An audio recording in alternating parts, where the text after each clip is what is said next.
नमस्कार, मैं Anil Deshmukh, BNI progress का स्क्रिप्ट राइटर। चूँकि मैं राइटर हूँ तो ऑब्वियस है I be going to share with you stories of success, no I am sorry, stories of failures leading to success, stories which have a beginning of rejection. मैं पैदाइशी नीमच का हूँ, नीमच मध्य प्रदेश। हमारे चैप्टर के ऋषि भाई भी मेरी ही तरह नीमची हैं।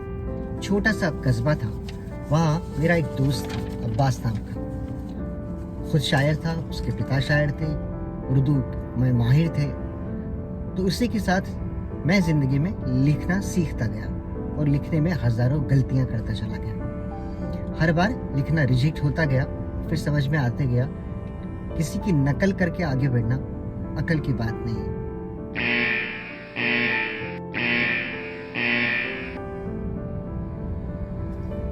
तो पहले पोएट्री में रिजेक्शन, फिर प्यार में रिजेक्शन। एक बार, दो बार, तीन बार, चार बार। और कहते हैं ना, आशिकी में जितने ज़्यादा आप रिजेक्ट हो उतनी ही आपकी राइटिंग में निखार आते जाता है। तब मैं नागपुर में था। मैंने एक पहला नाटक लिखा, नाम था दो शून्य। स्त्री और पुरुष के संबंधों पर आधारित। काफ़ी शोज हुए, नाम हुआ। पर जब वो स्क्रिप्ट मराठी के एक बहुत ही मशहूर राइटर महेश एलकुंचवार के पास गई तो उन्होंने स्क्रिप्ट को रद्दी के टोकरे में डाल दिया। और तब मेरी समझ में आया कि मैं जो लिख रहा था उसके पीछे कोई तजुर्बा था ही नहीं। मैं सिर्फ नकल कर रहा था जो दूसरों ने लिखा है उससे बेहतर होने की। और ये तो कोई अच्छी राइटिंग हो नहीं सकती। स्त्री और पुरुष के रिश्ते पर लिखने में पहले तजुर्बा आना ज़रूरी है, समझ आना ज़रूरी है। सो ये था रिजेक्शन नंबर 2। 100 बार गिरे और फिर गिर कर उठ खड़े हुए अनिल और आप पहुँचे मुंबई। दिन भर एक कॉलेज में लेक्चरशिप और दोपहर 3 के बाद एक मशहूर डायरेक्टर भीमसेन खुराना, जिन्होंने घरौंदा नाम की मूवी बनाई थी, उनके साथ एक असिस्टेंट का काम। क्लैप बॉय से लेकर तो राइटिंग तक जो काम इससे आया करते चले जाओ, सीखते चले जाओ।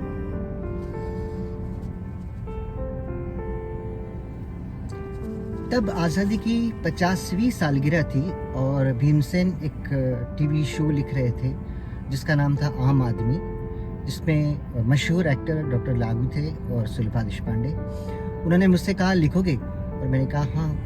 मैंने पहला एपिसोड लिखा और फिर उनके सामने पढ़ने बैठ गया। आधे एपिसोड तक हम गए तो उन्होंने अपनी दाढ़ी सहलाई, मुस्कुराए और मेरी तरफ देख के कहा कैसा लगा। तो मेरी आंखें झुक गई। मैंने कहा ख़राब है। उन्होंने कहा फिर क्या करोगे? वापस डेस्क पे फिर से लिखना शुरू किया। और तब एक और बात समझ में आई कि बहुत ज़्यादा लिखते चले जाने से कोई मतलब नहीं है। कम से कम लफ्ज़ों में अपनी बात कह पाना, यही होती है एक अच्छे राइटर की निशानी। मैं इन दिनों BNI प्रोग्रेस के कुछ लोगों के साथ राइटिंग वर्कशॉप की कोशिश कर रहा था। खुशबू के साथ पहली कोशिश की, फिर HNI टीम के साथ शुरुआत की। मन में कहीं ये ख्याल था कि मुझे राइटिंग वर्कशॉप्स कंडक्ट करने हैं। ये मैंने पहले दूसरे कॉलेजेस में भी किए थे। सृष्टि कॉलेज बेंगलोर में, माटुंगा के एक कॉलेज में, पूना के एक आर्किटेक्चर कॉलेज में। और वहाँ से मुझे समझ में आया था कि लिखना मतलब सिर्फ लिखना नहीं है, या लिखने का वर्कशॉप मतलब किसी को राइटिंग सिखाना नहीं है, तो क्रिएटिविटी के दरवाजे खोलना है, फिर प्रोफेशन चाहे जो भी हो। A beautiful workshop that we all attended.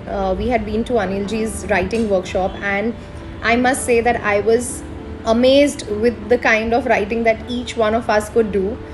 Simply with a song, 6 of us could come up with different variations of what we thought about the song, and it was beautiful. We thought, we wrote, we experienced the joy of writing. And I don't think I could have ever done it if Anilji would not have asked us to attend this workshop. It was a much required break for all of us, and we realized that, you know, these simple things that we should be doing, take that little time out, pause, write, breathe, believe. I think all of this we experienced when we attended his workshop. So a must visit, and I think a must try. He actually brings out the creativity in you. Thank you, Anilji. Hi, my name is Kiran Mai. I'm recording this video to talk about Anil Deshmukh's work. Anil taught principles of story writing to students of Srishti some time back. He explained the complex ideas of plot development and characterization and dialogue writing. He encouraged students to work with their creative ideas fearlessly and clarified their doubts very patiently and guided them through their work very well. Students especially learned a good deal about dialogue writing from him, and they benefited a lot. Hello, thank you Anil ji for conducting workshop for me as a trial basis. You could made me write like 2-3 paragraphs within just few minutes. Like you would give me words or sentences and you would ask me just to frame them. It was a real stress buster for me. I had never imagined that I could write so much.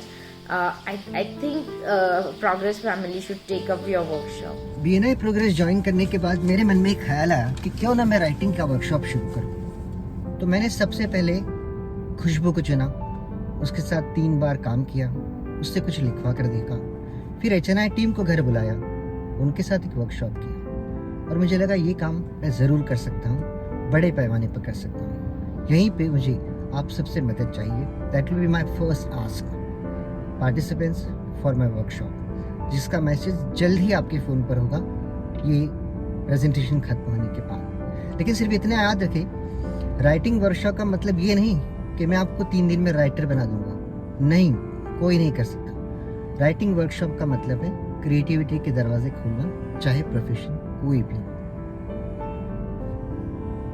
अब मेरा अगला ask एक नाटक है जो पिछले 7-8 साल से मेरी डेस्क पर पड़ा है, मैंने लिखकर तैयार किया हुआ है, 2 अंकों का है, मराठी में है, एक्सपेरिमेंटल प्ले है।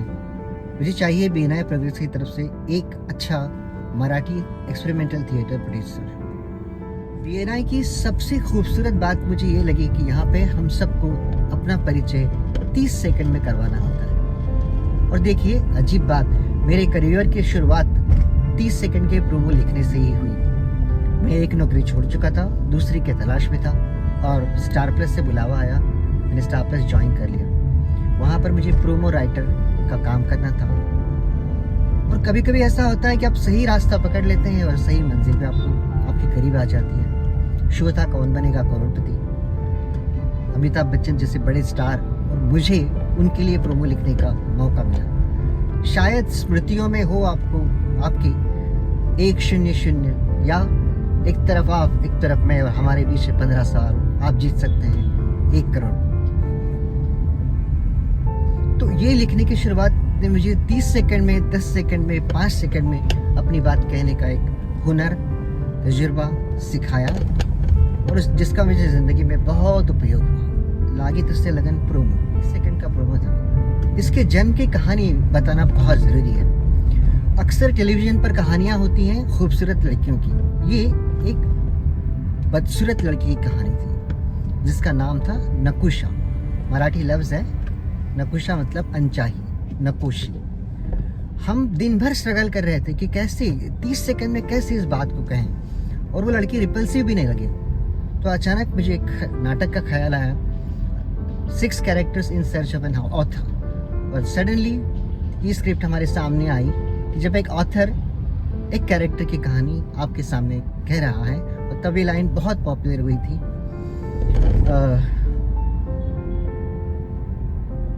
नकुशा। अजीब नहीं लगता ये नाम? शो का असली नाम लोग भूल ही गए और लोगों की याद में रहा नकुशा। अजीब नहीं लगता ये नाम? अक्सर हम अपने 30 सेकंड में एक बायलाइन की तलाश करते हैं अंत में। फरहान की अपनी एक स्पेसिफिक लाइन है, दिव्येश की है, खुशबू की है। तो ये बायलाइन जो होती है क्रिएट करना, ये भी एक अपने आप में एक बहुत बड़ा चैलेंज होता है। बालिका वधू शो के लिए हमने कम से कम 7 महीने मेहनत की, दर्जनों वर्जन्स तैयार हुए और तब जाके अंत में हमें एक सिंपल सी लाइन समझ में आई कि जो शो की बायलाइन बन गई, जो शहर के होर्डिंग्स पे नजर आई, कच्ची उम्र के पक्के रिश्ते, Balika Vadhu, which was apt for the show and which was explaining the concept of the entire show.